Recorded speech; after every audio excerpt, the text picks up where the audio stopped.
in more now on the Trump administration's actions on deportations with NBC News legal analyst Danny Savallo. So we saw there we had these alleged gang members who were on their way to El Salvador and made it there despite this judge's order blocking it.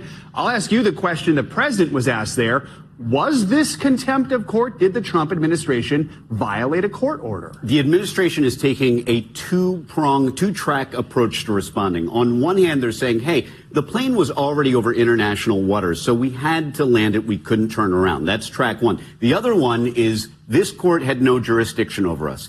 Track one is the better argument for the administration. It is a dangerous, slippery slope to start saying that U.S. district courts simply have no power over the Article 2 executive branch. That is a dangerous argument to make. However, they may ultimately be right. Once litigated, there may be a determination that the executive did have the power and the district court did not. But as a rule of thumb, it is a really bad idea to not at least try to comply with even a district court's order. Yes, that may be the lowest trial court in the federal system, but they have the power to issue nationwide injunctions. It's controversial, but they do have that power. And it's a very dangerous thing for the executive to start saying that we have already predetermined that we would win if this issue, if litigated, therefore we defied the order. The better argument for the administration is we simply couldn't turn the plane around. We were almost there. So just a second ago on screens, we had this sort of definition of the Alien Enemies Act. That particular act, here it is again, it is sort of the authority under which the president was operating.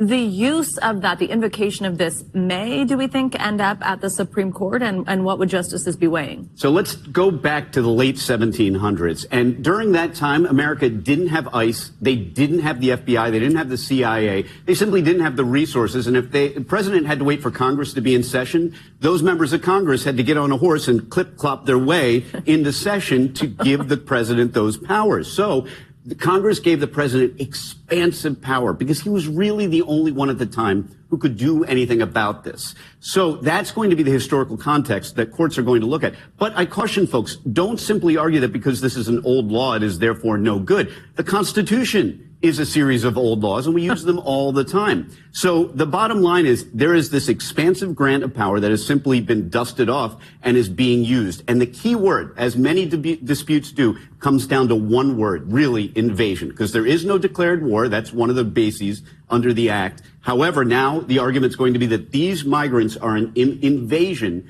that the president is empowered to take them and remove them. And everything is going to seize on or center on the definition of what is an invasion when there is no declared war.